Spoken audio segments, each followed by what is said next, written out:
Welcome on in, guys. Three bold takes. We got two of them today. Quinn is out, still celebrating Thanksgiving with his family. Quinn, we hope you're enjoying it and you're stuffed full of turkey.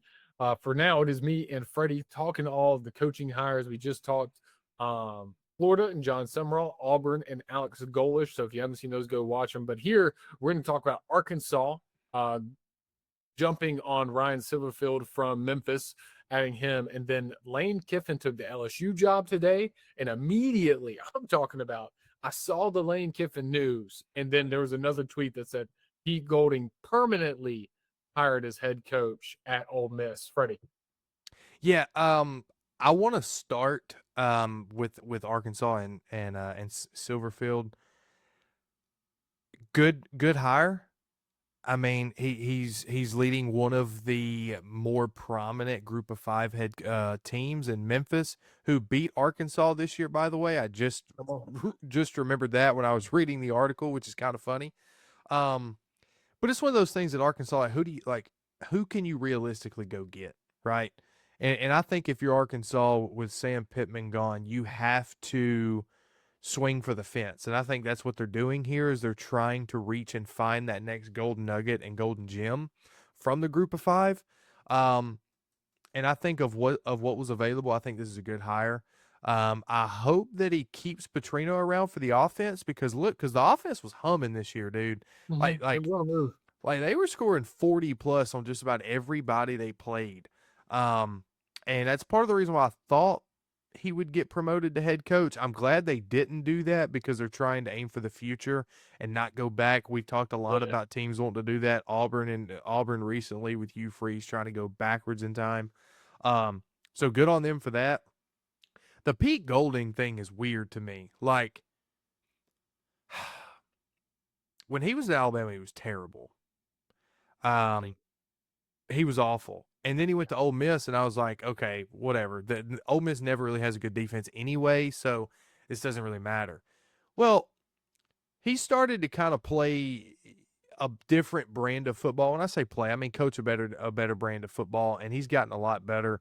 It's just interesting to me that they didn't even want to try to find a head coach. Yeah. It's like it was immediate, as if they knew from the get-go when they hired him as defensive coordinator that he was a head coach material.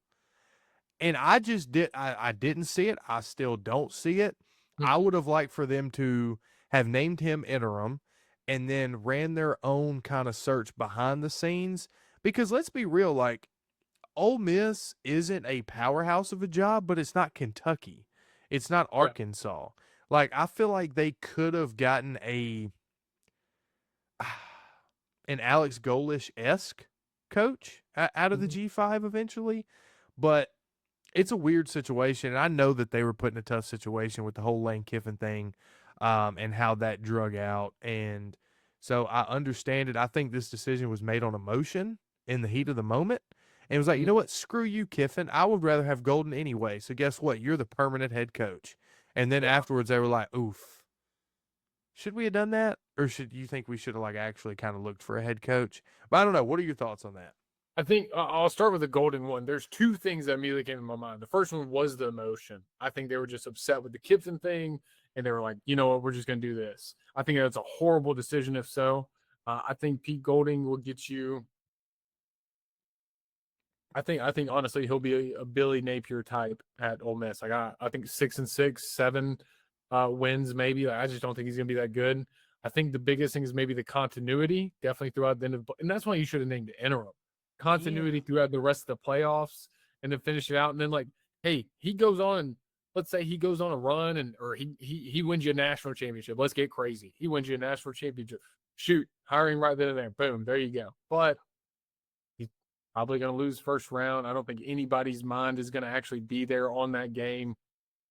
The number two that just kind of it just popped in my brain was maybe Lane Kiffin said, because again, there was this rumor that Lane Kiffin told his offensive staff, hey, there is a spot for you at LSU, but since all this is happening, you have to get on the plane with me right now. And if you don't go, then you don't have a spot at LSU anymore. I'm going to fill it with somebody else. And maybe he also extended that to Pete Golding and said, hey, I want you to be my defensive coordinator at LSU.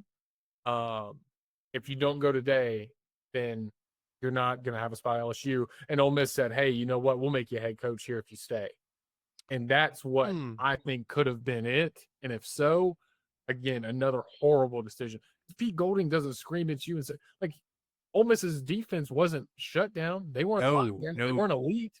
They were still getting scored on. I mean, the Georgia game, they allowed Georgia to come back like 20 points or something like that.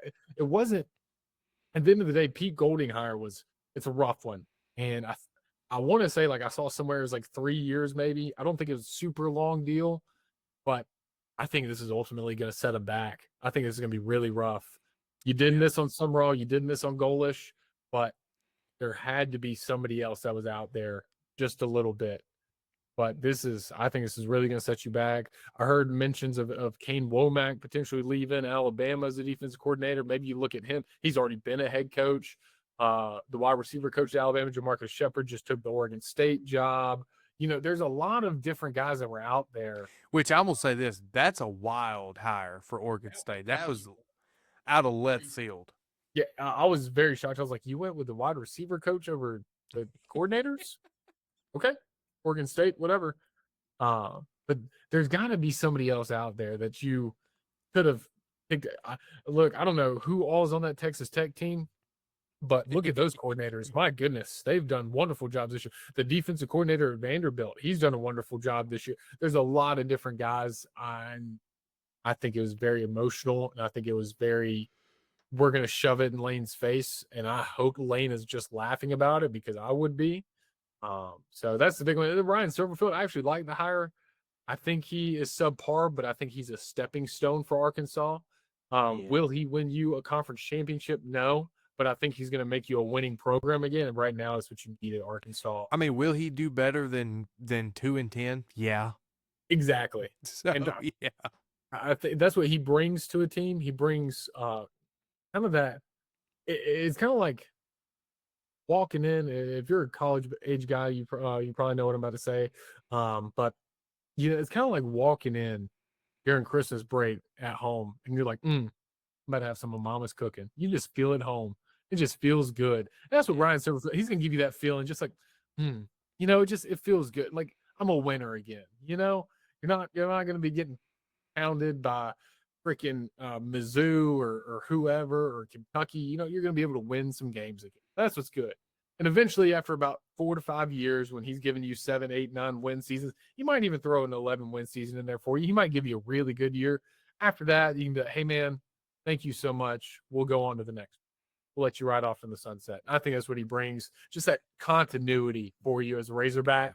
Don't think it's a home run hire. This one, Freddie mentioned earlier about the Golish being a very weird one, kind of out of left field. This is a left field one for me. Yeah, flown under the radar for sure. Yeah, because the whole time it was Golish was going to be hired, and I was like, oh my god. I thought that was a done deal. Yeah, if they got Golish, I was gonna like run around naked around the house. I don't know, like it was gonna be wild. But Golish ended up going to Auburn. Probably more money, probably more stuff behind the scenes needed for him to be successful. It's hard to be successful at Arkansas, definitely in today's age. Who in the world is going to Fayetteville, Arkansas to play football over Gainesville, Florida, over Baton Rouge, Louisiana, Tuscaloosa, just different spots. So, but I think Silverfield is just going to bring you a continuity. He won at Memphis, and he was a very strong winner in Memphis. I think he'll do the same at Arkansas. And that's one thing that whenever we talk about Memphis and whenever we do like a preview and prediction for Memphis, it's always they have a character about them uh that's very evident, right? Like, and I think again, like you said, the continuity, like I think there's going to be a shift at Arkansas. You remember it used to be where Arkansas was the big and physical team, right? They didn't always have the fast folks, but they were going to line up in the trenches and be able to compete with you. And that's kind of been lost over the past few years, which was weird under Sam Pittman, considering who he is and what he likes to do. You would have thought that would have been the strong suit. And so having a guy out of Memphis who built his career so far on having big and physical teams come to a spot that over the course of history gets the big boys is exciting, and I think it's going to work. Yeah, and I'm trying to look it up real quick. Sorry, guys, I'm not super fast on this thing. I was in 21. Silverfield, I believe, held the longest active home winning streak for a while at Memphis. So they're very Memphis was during his tenure was very known for being a winning home team. So that was the Yeah. biggest thing. So that's at least something you can look forward to. You won't get pummeled at home most of the time. So, but By the way, on the Alex Golesh thing, I saw where USF offered him $7 million, and Auburn was like, "We'll give you 7.4," and he's like, "Deal." that one would have been wild. It's No, weird. I actually didn't hear that one. I heard the one about Summerall, who I think Tulane offered him the second most as a non-power four head coach. Could be like the second most in the country, or at least for like the group of six, something like that. But he was going to get paid very handsomely too. Mhm. I think Florida nearly doubled that per year. But anyway, yeah, I didn't see the goalless one. If that would 7.4 to stay at USF, please sign me up. Goodness, in South Florida. But guys, that has been Arkansas and Ole Miss. Let us know what you guys think.